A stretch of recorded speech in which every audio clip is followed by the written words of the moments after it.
Eu vou começar mostrando para vocês ali o cadastro do cliente. Então, antes da gente lançar um pedido ou faturar uma nota, a gente tem que ter o cadastro do cliente atualizado dentro do sistema. Então, aqui nesse menuzinho, a gente vai em atualizações, cadastros, e aqui dentro a gente procura o cadastro de clientes. Então, aqui embaixo, clientes. Esse aqui, gente, é a página inicial para você colocar a moeda que você vai utilizar. A gente não utiliza dólar, euro, iene, nada. Então, esse aqui você pode só dar um confirmar, que ele aparece uma vez por semana. Então, como não utiliza outras moedas, é só dar um confirmar que ele some por uma semana, depois ele retorna. Quando vocês abrirem o cliente, ele já vai aparecer um monte de cliente cadastrado, porque os clientes de vocês são compartilhados com todas as unidades da ExoArt. Então, às vezes, vocês vão vender para um cliente que a filial de Xanxerê já vendia, então vocês já vão ter o cadastro atualizado ali dentro do sistema. É só bom dar uma olhadinha nele, ver se precisa alterar alguma coisa, né? Mudou a inscrição estadual, antes tinha, agora não tem mais, é bom dar uma olhadinha. Mas, enfim, né, todos os clientes vão ser compartilhados. Para você cadastrar um novo cliente, vocês vêm aqui em incluir. Então, já vai aparecer a filial de vocês, que é a Indy 04. Deixa eu pegar o CPF aqui. Eu vou cadastrar aqui o CPF do Dani. Então, aqui no código e no loja, vocês não precisam necessariamente preencher. Se quiser colocar o início do CPF aqui e a loja 0001, pode. Mas eu não indico. Eu indico vocês pularem esse campo código e loja e vir direto para tipo. Aqui no tipo, você vai informar se ele é consumidor final, produtor rural, revendedor, se ele é exportação, que daí é sem CNPJ. Então, aqui que vocês vão colocar o que é o cliente. Nesse caso, eu vou fazer um que é consumidor final, porque é CPF. Então, aqui é só se ele é física e jurídica. Então, física, CPF, jurídica, CNPJ. Aqui a gente vai informar o CPF. Então, quando a gente informar o CPF aqui nesse campinho, aqui o código e a loja já vão atualizar automaticamente. Então, quando você precisar procurar esse cliente no sistema, só digitando esse código você já encontra. Não precisa necessariamente digitar o CPF todo, só pelo código aqui já dá certo.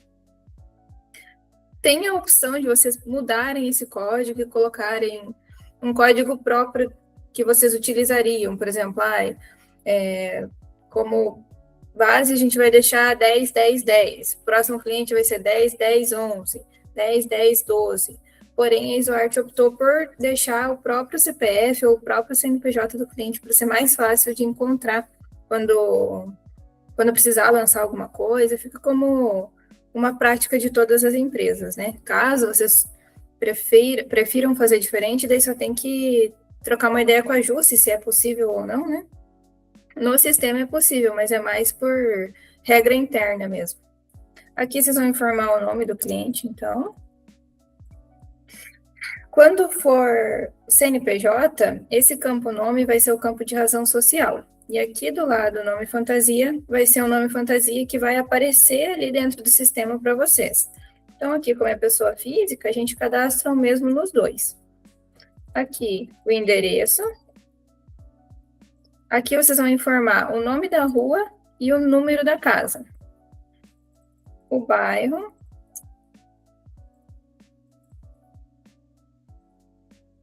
O estado, e aqui a gente vai para código do município. O código do município, a gente dificilmente vai saber qual que é o código para cada um.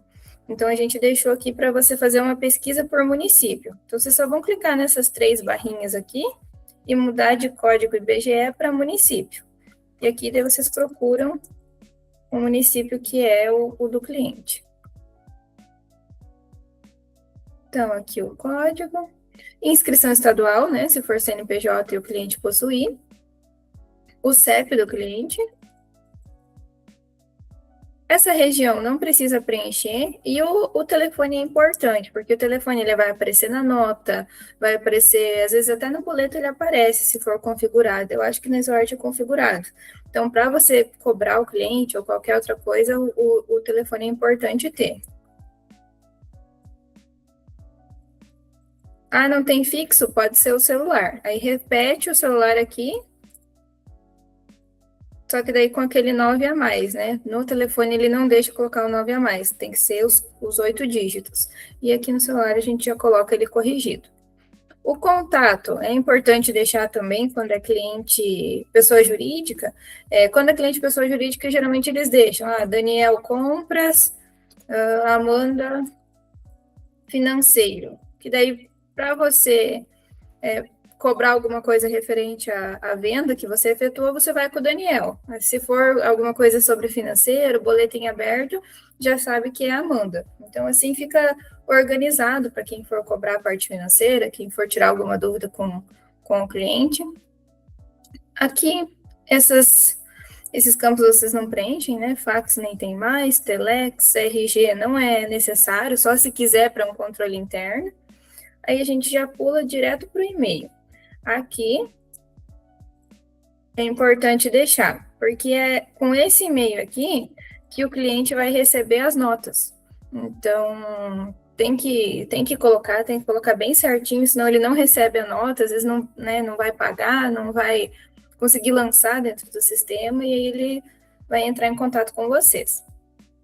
Aqui embaixo, então, vocês podem, não precisa preencher mais nada. Aqui, se caso o cliente tiver um site, né, vocês querem deixar organizado sempre com o site, pode colocar, mas não é nada obrigatório, né? Os campos obrigatórios são esses que possuem o asterisco vermelhinho aqui, ó. Então, país, e-mail, fantasia, o tipo, esses tem que estar preenchido, porque senão vocês não conseguem fazer a nota fiscal depois. Os outros é mais para organização mesmo. Aqui o vendedor,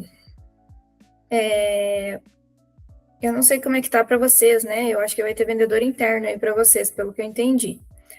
Então, provavelmente ele vai estar lá nos últimos cadastros, né? Porque aqui vai ter o da Matriz, de Xanxerê, da Fábrica 3 de Santa Teresa, e aí vai ter o de vocês. Então, como já está bem avançado nos cadastros, creio que estará aqui no último campo aqui. Eu vou colocar esse 99 aqui, que é o vendedor padrão, só para a gente não gerar comissão para ninguém, né? Porque é um cadastro fictício, mas aqui vocês vão colocar o vendedor de fato que vende aí para vocês. Então, aqui vai atualizar com a comissão, nesse campinho aqui. No caso, está zerado porque é fictício, então não tem, né? Mas aqui já vai puxar. Aqui nesse supervisor, o supervisor da Matriz e de Xanxerê é o Maurício. Então, qualquer vendedor que você utilizar nessas duas filiais, vai puxar automaticamente o Maurício. De vocês, eu ainda não sei como vai ser.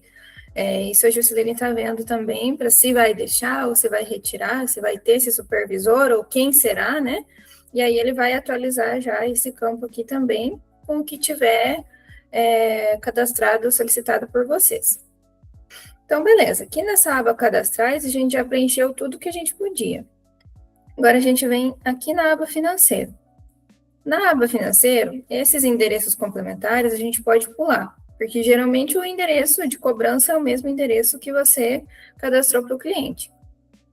Aqui, nesses dados financeiros, a natureza e a natureza de antecipação já vai puxar automático.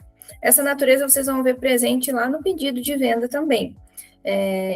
Essa natureza é a única natureza que tem para fazer venda. Então, eu vou vender, eu vou fazer uma nota de remessa para conserto, sempre vai ser usado essa e sempre vai puxar automático. Então, vocês não precisam se preocupar com esse número. Mas, por algum motivo, às vezes criou um CFAP novo, algo assim, e não puxar, sempre vai ser essa natureza aqui. A natureza de antecipação é quando o cliente vai fazer um pagamento antecipado. Hoje não é feito nota de débito e crédito ainda, né? A legislação ainda não solicitou que fosse feito. Mas com a reforma tributária, tudo que for pago antecipado, vocês vão ter que emitir uma nota de débito, uma nota de crédito para o cliente. Então, para vocês, vai ser uma nota de crédito e para o cliente vai ser uma nota de débito. Então, vai ser essa natureza utilizada aqui. A gente deixou parametrizado, mas ainda não é obrigatório por lei. Mas só para vocês entenderem por que tem essa outra aqui, né? Para não confundir. Aqui é só isso, só essas naturezas, que é só dar uma conferida, ver se já está preenchido. A gente vai descer aqui embaixo na abinha Outros. Esses dados contábeis e esses dados fiscais, por enquanto, vocês não estão utilizando, mas também pode ser que utilize agora com a reforma tributária, por isso que a gente manteve eles aqui. Mas aqui na abinha Outros, a gente vai colocar se o cliente recebe ou não boleto. Então, o Daniel não está liberado fazer boleto, então aqui é não. Então, ele só vai vender com depósito antecipado. Não, o Daniel está liberado fazer boleto. Então, tem que colocar sim para que o sistema consiga emitir o boleto quando você for fazer a nota. E aqui no e-mail boleto é o mesmo, né? A não ser que, por exemplo, igual eu coloquei ali, né? O compras é o Daniel e o financeiro é a Amanda. Então, lá no e-mail da aba principal vai ser o e-mail do Daniel. E aqui no e-mail do financeiro vai ser o e-mail da Amanda. Por quê? Porque o Daniel vai receber a nota e a Amanda vai receber o boleto. Você tem a opção de colocar mais que um e-mail. Então, coloca a Amanda e coloca o Daniel também.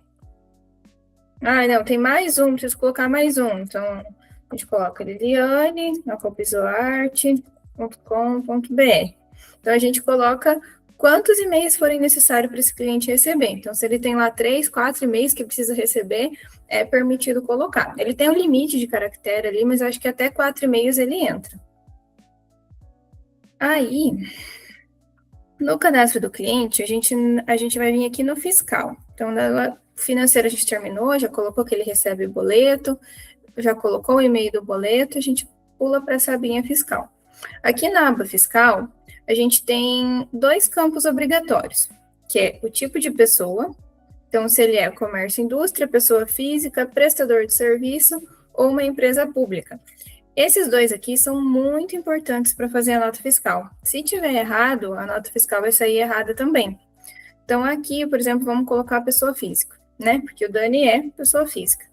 Mas não, ele é um vendedor, ali foi cadastrado um CNPJ e ele é comércio e indústria. Então, aqui a gente vai informar comércio e indústria. Então, ele é comércio e indústria, mas ele não é contribuinte de ICMS. Então, a gente muda para não. Por que isso é tão importante? Porque é aqui que vai calcular o ICMS, em cima dessas informações que ele calcula, se o ICMS é 17, é 12, se tem DIFAL, se não tem. Então, é aqui nesses campos que eles precisam estar preenchidos para poder gerar os impostos corretos na hora de fazer a nota. Então, às vezes aqui vai estar incorreto, a nota vai dar erro, né? A nota vai informar assim, geralmente o erro aparece, tipo de pessoa não confere com os dados da Receita, porque lá na Receita Federal, na Receita Estadual, ele está como contribuinte, e aqui no sistema a gente cadastrou como não contribuinte.